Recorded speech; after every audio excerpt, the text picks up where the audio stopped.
Argentina security forces repressed with tear gas another demonstration of refugees in front of the Congress in Buenos Aires, leaving more than 100 injured.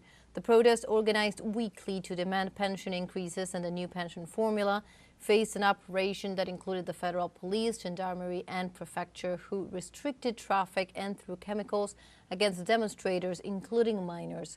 Among those affected were a 13-year-old girl, a 16-year-old teenager, and Deputy Alejandro Vilca, who was hospitalized. The mobilization meant to reiterate the demand for pensions to recover the lost purchasing power after the government vetoed an increase in the year 2024.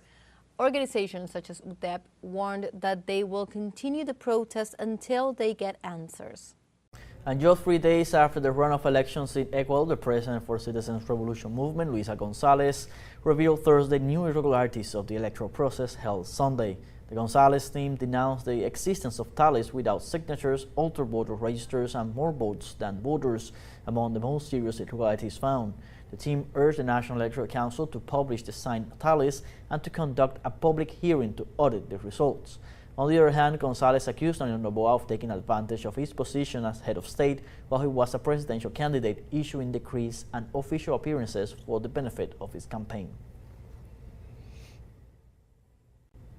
Welcome back. The United Nations reported that most Palestinians in Gaza eat only once every 2 days. Humanitarian aid groups once again condemned the Israeli blockade that prevents the entry of food and other essential goods to the enclave for 2 months now.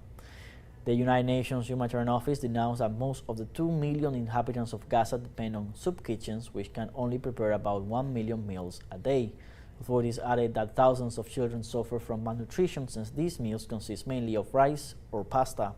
Israel continues to justify its blockade as a pressure tactic against the Palestinian resistance movement, Hamas. Meanwhile, the people of Gaza face an unprecedented humanitarian crisis.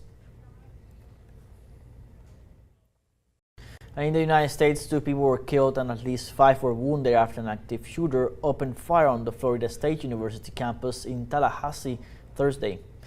FSU Police Chief Jason Trombauer said a gunman opened fire near the University Students' Union at approximately 11:50 a.m. local time, striking multiple people and sending students fleeing for cover. He also stated that campus police responded immediately, neutralized and apprehended the suspect. Trombauer declared that 2 people were pronounced deceased and 6 others were taken to a local hospital, including the suspected shooter. The 2 fatal victims were not students. Leon County Sheriff Walter Neal identified the alleged gunman as 20-year-old Phoenix Ickner, a student at FSU. Ickner's mother is a longtime Leon County Sheriff deputy, and one of her weapons was found at the scene. In Argentina, security forces repressed with tear gas another demonstration of refugees in front of the Congress in Buenos Aires, leaving more than 100 injured. The protest, organized weekly to demand pension increases and a new pension formula, faced an operation that included the federal police, gendarmerie and prefecture, who restricted traffic and threw chemicals against demonstrators, including minors. Among those affected